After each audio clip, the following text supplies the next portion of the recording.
জয় মা। নমস্কার। আজকে আপনাদেরকে বলবো শ্রাবণ মাসের সোমবারের কথা। শ্রাবণ মাসের সোমবারটা খুব গুরুত্বপূর্ণ, খুব মনের মনস্কামনা পূর্ণ হয়। বাবা ভোলেনাথ দু হাত ভরে দান করেন। এই সময় একবার হিমালয়ে পার্বতীকে নিয়ে মহাদেব যাচ্ছিলেন, মা পার্বতীকে নিয়ে ওখানে ঘুরতে, ভ্রমণ করতে। তো যেতে যেতে মা পার্বতী জিজ্ঞাসা করলেন, আচ্ছা মহাদেব, এই শ্রাবণ মাসের বার কেন করেন? তখন মহাদেব বললেন, শোনো পার্বতী, শ্রাবণ মাসের বার করে মানুষের মনস্কামনা পূর্ণের জন্য। অন্ধের চক্ষুদান হয়, বোবার মুখে বল ফোটে, অবিবাহিত ছেলে মেয়ের বিবাহ হয় এবং শারীরিক সমস্যা সম্মেতে সংসারের শান্তির জন্য শ্রাবণ মাসের বার করতে হয়।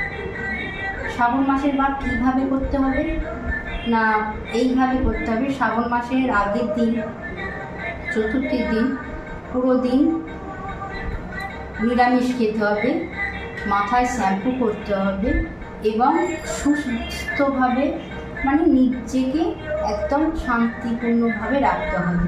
কোনো রকমভাবে শারীরিক সম্পর্ক এই সম্পর্ক করা চলবে না, কিচ্ছু না। শুধু সুন্দরভাবে নিজেকে রাখতে হবে, মহাদেবকে ডাকতে হবে, মহাদেবের ওপর মন দিয়ে থাকতে হবে। তারপরে সোমবার দিন সকালবেলা স্নান টান করে ভোরবেলা যদি করা যায় ব্রহ্ম মুহূর্তে অসাধারণভাবে একটি ধূপ জেলে বাবাকে 108 বার নাম অন্তত 28 বার ওম ভগবতে রুদ্রায় বলে দিয়ে শুরু করতে হবে। সারাদিন নির্জলা উপোস করার পর 12টার পর বাবাকে নিজের বাড়িতে যদি বাবা থাকেন ওনাকে ভোলাদেবকে আপনাকে পুজো করতে হবে। 3টি বেলপাতার উপর সাদা চন্দন অষ্টগন্ধা দিয়ে বাবার মাথায় দিতে হবে এবং একটি বেলপাতার মধ্যে ওম লিখে রাখতে হবে। ওম লিখে বাবার মাথায় চড়াতে হবে।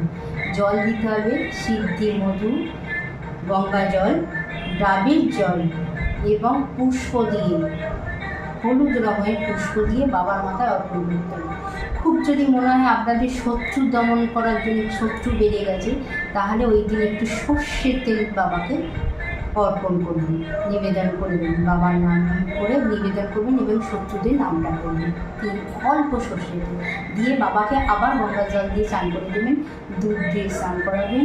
করাবার পর বাবাকে বেলপাতা দেবেন, অখণ্ড চাল মানে একদম গোটা গোটা চাল 5টা বাবার মাথায় দেবেন, 3টে দুর্বা বাবার মাথায় দেবেন, একটি হরিতুকি বাবা যেটা অশোক সুন্দরীর জায়গা আছে ওখানে দেবেন এবং কমলা রঙের কিংবা হলদে রঙের যে আমরা ফুলগুলো ব্যবহার করি গাঁদা ফুল, ওই ফুল দেবেন। আকন্দ মালা পরাবেন, ধুতরা ফুল এবং ধুতরা ফুলের ফল একটা দেবেন, দান করবেন। করার পর বাবাকে মনস্কামনা পূর্ণ জানাবেন এবং সামনে নৈবেদ্য দেবেন সাবু, নারকেল কুড়ো, গুড়, আখের গুড়। কোনো রকম সন্দেশ বাবার দেওয়া চলে না, আখের গুড় দিয়ে নৈবেদ্য দেবেন এবং আম, কলা, ফল, শশা সমস্ত দিয়ে একটি কলা পাতার মধ্যে নৈবেদ্য করবেন, করে বাবাকে নিবেদন করবেন। করার সময় করা হয়ে যাবার পর ওই 28 বার ওম নমঃ শিবায় নমঃ বলবেন এবং ভগবতে রুদ্রায় নমঃ এটা বলবেন 28 বার। যদি 28 বার না পারেন 8 বার করে বলে বাবাকে প্রণাম জানাবেন, বাবাকে মনস্কামনা পূর্ণ করবেন, জানাবেন যে মনস্কামনা পূর্ণ করার জন্য।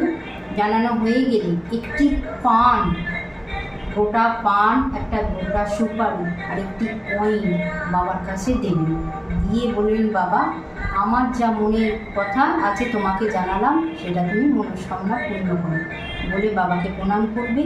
করে এক আসনে বসে বাবার পুজো হয়ে যাবে। মোমবাতি, ধূপ, ধুনো যা দেবার মোমবাতিটা অবশ্যই জ্বালবেন, ধূপ দেবেন, ভালো গন্ধটা ধূপ, আতর দেবেন, গোলাপ মানে গোলাপের আতর আপনি দশকর্মার দোকানে পেয়ে যাবেন, গোলাপের আতর কিনবেন, বাবাকে দেবেন এবং নিজের যে শুক্র পর্বত আছে আমাদের এই যে বুড়ো আঙুলের তলায় যে জায়গাটা শুক্র পর্বত বলে, এখানে একটু লাগিয়ে নিয়ে আপনাকে এইভাবে বুড়ো আঙুল দিয়ে ওম শুক্রায় নমঃ, ওম শুক্রায় নমঃ, ওম শুক্রায় নমঃ 3 বার বলবেন। আর বাবার মাথায় যখন আবার মানে আতরটা দেবেন তখন বাবার মাথায় দিতে দিতে বলবেন ওম শুক্রায় নমঃ, ওম শুক্রায় নমঃ, ওম শুক্রায় নমঃ বলে বাবার মাথায় দিয়ে আপনারা বাবাকে প্রণাম করবেন। করে নিয়ে প্রসাদ খেতে বসবেন। এক আসনে কলা পাতাটা মুড়ে নেবেন, একটু আঙুর পাতা নিতে হয়, আঙুর পাতাটা মধ্যখানটা মাথাটা মুড়ে নেবেন, নিয়ে পূর্ব দিকে মুখ করে কিংবা উত্তর দিকে মুখ করে খেতে বসবেন। একটি পাথরের না হলে তামার গ্লাসে জল নিয়ে জল খাবেন একবারে। সেটা কিন্তু জল নিয়ম হচ্ছে শুদ্ধ জল, সেটা গঙ্গা জল। আমরা তো গঙ্গা জল এখন খেতে পারবো না, গঙ্গা তো শুদ্ধ নয়, একটু অশুদ্ধ মতন হয়ে গেছে। অতএব ভালো পানীয় জল যেটা আপনার বাড়িতে থাকবে সেই জলই তুলবেন, তাতে একটি বেলপাতা দিয়ে দেবেন, তাহলে জলটি শুদ্ধ হয়ে যাবে।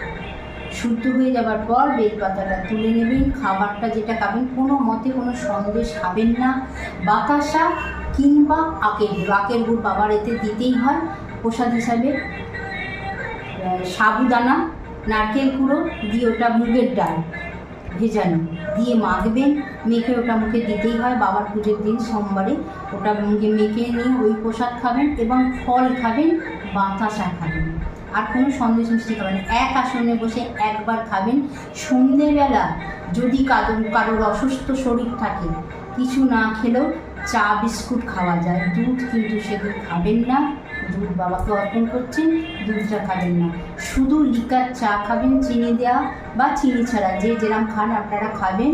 বিস্কুট খাবেন, 2 বার খেতে পারেন, 3 বার খেতে পারেন, কিন্তু অন্য কোনো খাবার আর 12টার পর বাবাকে জল দেবেন, পুজো করবেন, যতক্ষণ পারবেন উপোস থাকবেন, থেকে পুজো টুজো করে এক আসনে বসে এক মনে ধ্যান করে বাবাকে অর্পণ করে আপনারা প্রসাদ খাবেন। আর মনে রাখবেন বাবাকে যখন অর্পণ করবেন পুজো টুজো হয়ে যাবার পর আপনি একটা ধ্যান মুদ্রায় আমি দেখিয়ে দিচ্ছি এইভাবে বসবেন।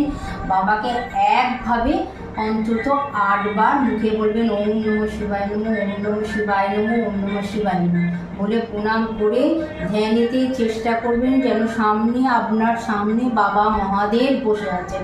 ওনার চরণ দুটি এইভাবে প্রণাম করবেন, চোখ বন্ধ অবস্থায় যেন বাবাকে প্রণাম করছেন। দুটো হাত দিয়ে ভালো করে বাবাকে প্রণাম করে নিয়ে সেই হাতটি ভূমিতে ঠেকিয়ে আপনার মাথায় ঠেকাবেন, ঠেকিয়ে বুকে ঠেকাবেন, ঠেকিয়ে প্রণাম করে নিয়ে ভালো করে যত মনের কথা আছে সমস্ত জানাবেন।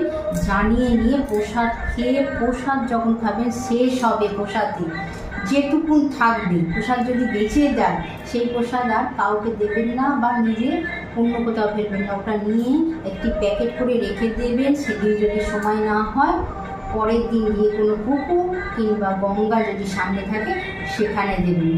মনে থাকবে এই কথাটা মানুন, দেখবেন এই জিনিসটা করুন, শ্রাবণ মাসের সোমবারটা করে দেখুন, পরিপূর্ণভাবে ফল পাবেন, একদম পরিপূর্ণভাবে ফল পাবেন।